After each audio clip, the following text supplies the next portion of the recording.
Hey everybody, thank you for joining me today. So today's video, I'm doing the weekend challenge from Scrapbooking with Me. They have a Facebook page that they've combined. They had two. They had a members room and then a regular page, and then they've combined them now. Trying to warn everybody to come on over because as of October 1st, it's just the one room, but all links will be down below. And for this weekend, it was a color challenge. And I wanted to use a media mat that I just got. And I'm using some watercolor paper and my tonic, what are these called?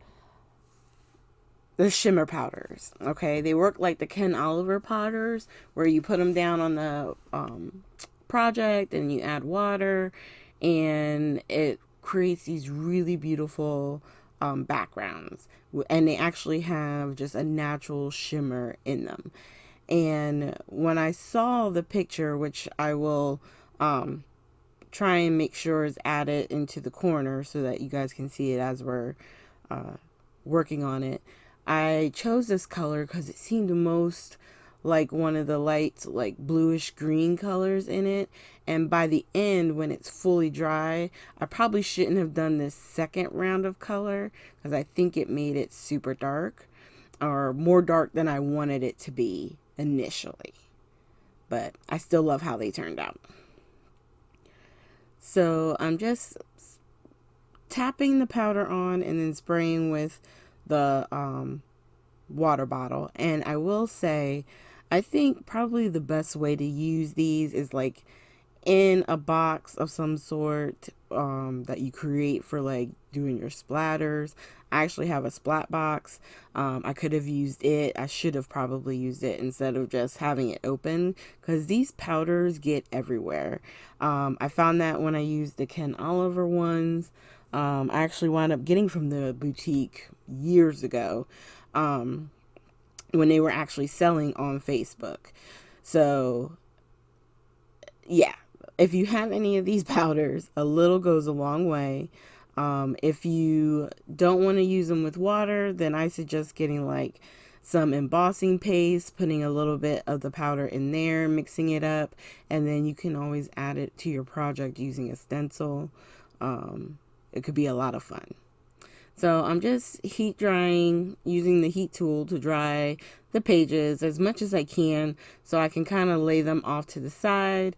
I'm also kind of basically drying it and then dabbing it down in the shimmer because I have extra, powder and liquid there on the mat to try and just add a little bit of interest because I do find with the Nuvo shimmer powders, they seem to blend really well. They don't have a lot of like strange colors that start to burst out, kind of like the Ken Oliver ones, where you could put down green and you're going to see pinks and oranges and other colors mixed in. Like the color you see and what it's supposed to do on the little label, like that's what it does. But it's still really pretty effect. So just bear with me. I'm just trying to build it up, working on both of the cards until the background is basically how I want it. Because the plan was to use sort of like a watercoloring technique with the color and then stamp on top of it. And that's what I'm going to do. So once we let this finish out and complete as far as adding on the texture, more smooshing, I guess you would call it, even though it's not your typical mushing technique, I can keep adding until I have a look that I'm going for. And that's one of the things that I like about using the heat tool in between.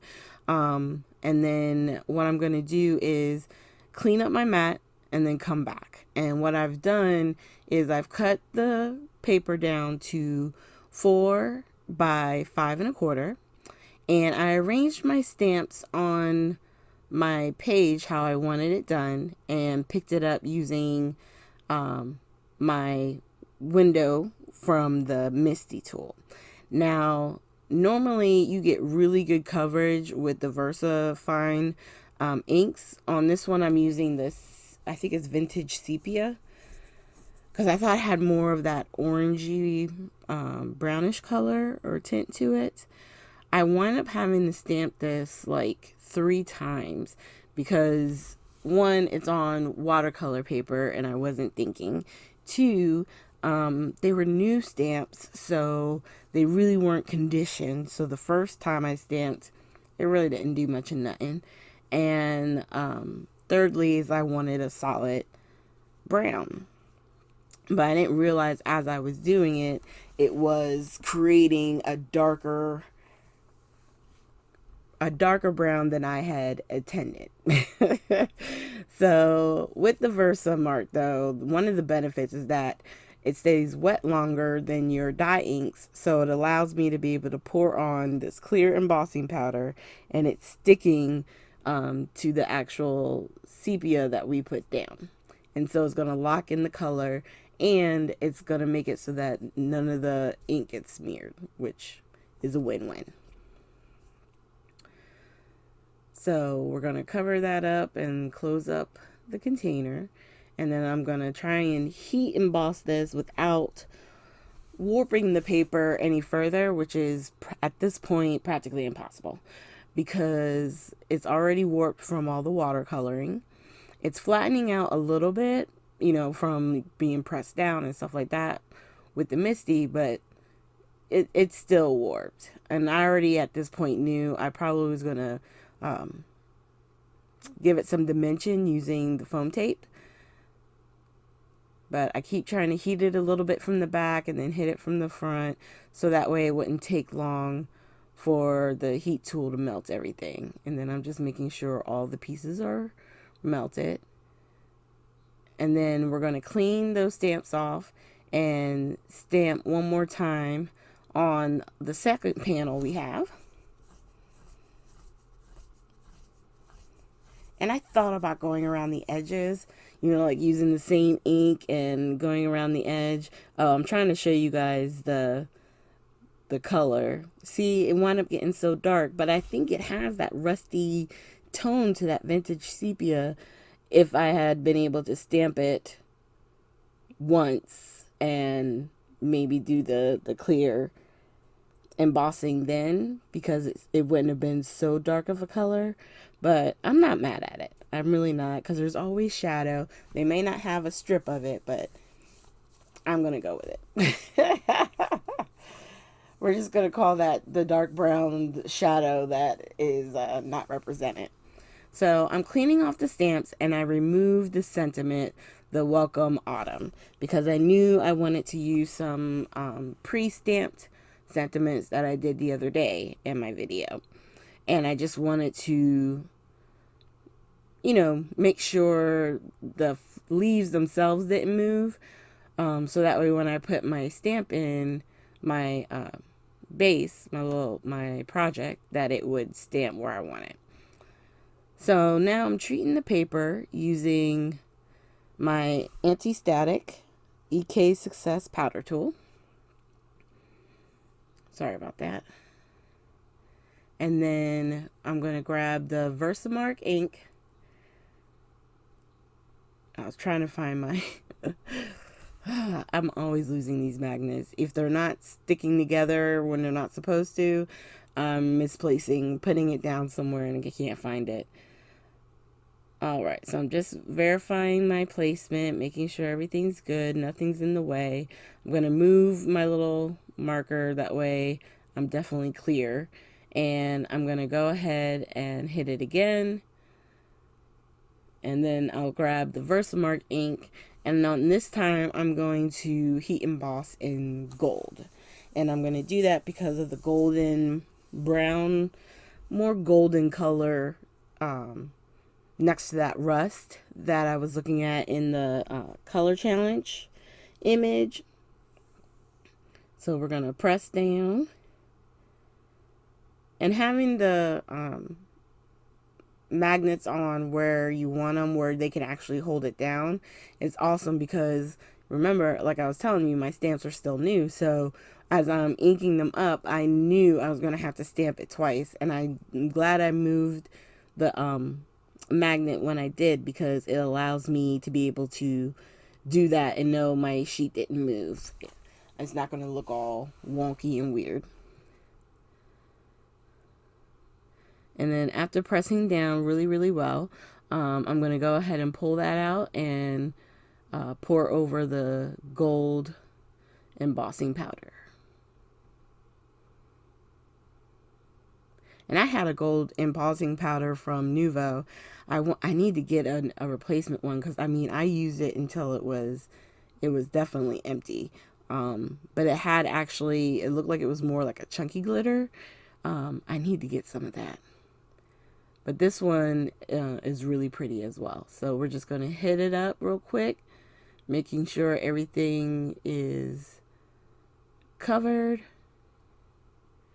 And then we're going to move that to the side, close everything up, because, you know, you don't want to lose any embossing powder. And if you have any stray, just take the Nuvo brush, I think it's called like this white brush, and just clean off your work surface. It's a wonderful brush. So once again, heating from behind, because I wanted to already have like a little bit of a startup. And then I'm just going to hit all of my leaves. So this one was really fun. I love doing the color challenges, because sometimes it gives me an excuse to pull out my watercolors or my drawing, like my color pencils and stuff like that. Because it's fun to just use colors maybe you wouldn't put together normally. And I've always loved the blue and browns, and that little hint of green is really, really pretty. So now that that's all heated up, we're going to go ahead and get some sentiment ideas. I was thinking about using the white with the black lettering, and then I wind up using, at first I was going to only use the one sentiment, but I found a second sentiment that worked really well with the first one that I pulled out. And so I do wind up using 2 of the sentiment strips to go across in the middle. And then it was perfect. Yeah, I like how that turned out. So as we're going to get ready here, I'm going to wind up moving the Misty to the side. And we're going to get ready for making these into actual cards. So I'm grabbing some Nina, and it's 8.5 by 11. So I'm going to cut it in half, and I cut it at, 5.5. So that way I have 2 folding cards, and I'm just going to score at 4.25. And because it's thicker paper, it's 110. I do score it on both sides, so that way it'll fold over nicely and be easier to crease. So I'm scoring here, flipping it over, scoring again, and then I'm pressing down and creasing it here. And I found that I get the best results doing it that way.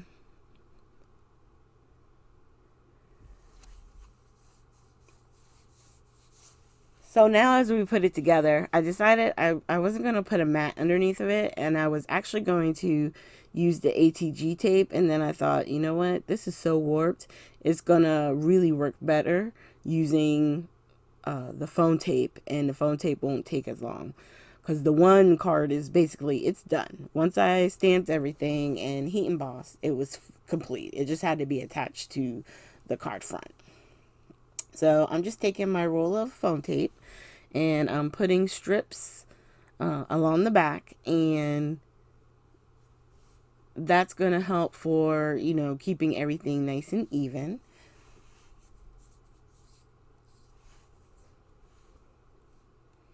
And then I just take the snips from Tim Holtz, and I just go up underneath there and pull off the red backing. And I will tell you, if you have the picky tool, anything with a sharp edge, if you can kind of wiggle it in and then start lifting it up, and then you can grab it with your fingernails and, you know, pull them right off.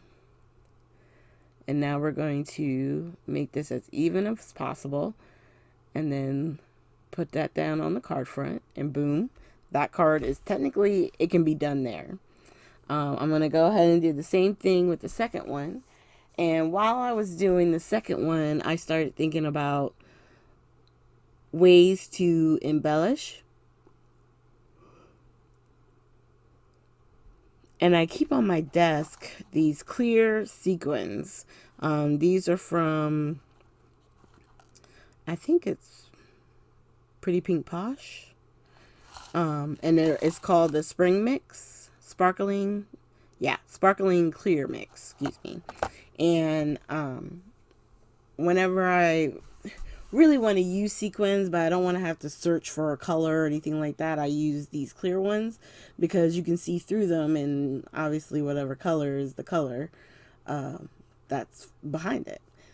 So you can really use it on any project. So I'm finished pulling up the red backing on the back of this one. We're going to attach it to the card front, and then we'll attach the sentiments. And then once we get the sentiments on, that's when we'll start grabbing some of the sequins to kind of sprinkle around and attach to the card fronts to complete it and give it a finished look.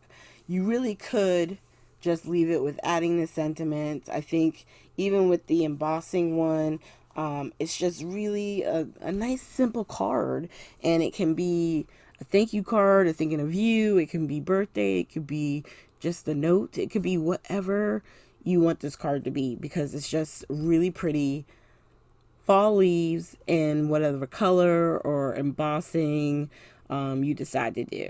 So I think this was fun.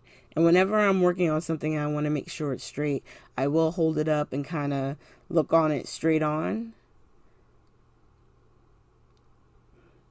which to me, it helps. I don't know why, because sometimes, well, sitting at an angle and trying to stay in the frame, something may look like it's straight, and then when you look at it head on, you're like, oh no, that's crooked. I wonder if everybody could see that on film. And you probably can. But it's okay. Because like I said, you should know that it's handmade in some way. That it's not just machine spit out type thing. Okay, so I'm still moving around my sentiments, only because I liked where they were placed. I just wasn't sure if I wanted them so close or if I wanted a little bit more space in between, and I opted for the space in between. I really like that a little bit better than just having them butted up against each other. Alright, so like I said, I was looking off to the side trying to figure out what sentiment or what embellishment thingies I wanted to do. Sorry, not sentiments. And I just grabbed the sequence and I'm laying them out. You can do even or odd numbers. I really like odd numbers. I like how they look. So that's why I always try to stay at 3, and it never works. So then I went to, was it 5? I think it's 5 on each side. Because the whole thing with sequins for me is once you start, you just can't stop. And next thing you know, you went from 3 to like 30 because it's just so addictive. Adding more and more, And I like sequins because they're not like as blingy as the rhinestones or something like that, but they still give it a little bit of a twinkle when you lift the card up and you're moving it in the light. So I like that. This particular mix, I should tell you too, it has, I think it's either 3 or 4 different sizes in the sequin sizes. So I did 2 of the smallest ones, and then 1 of each going up from there. So it must be, 4 sizes. I think it's 4. And then I just grabbed a little tube of glue, and I'm I was lifting up the bigger ones by hand, and then I decided to grab a jewel like pickup tool to pick up the other ones and place them where I want them on the card front. And I have so many jewel pickers. I'll share with you guys the different ones I have if you like, or if you have any questions about some of them, you can just leave them down below and I'll be happy to answer any question you put down.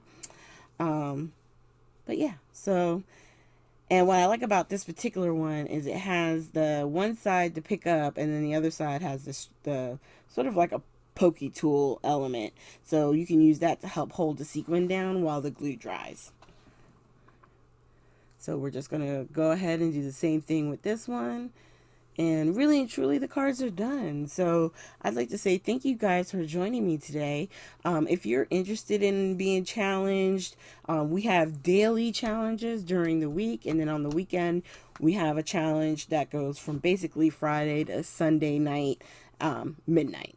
So like Monday morning, basically.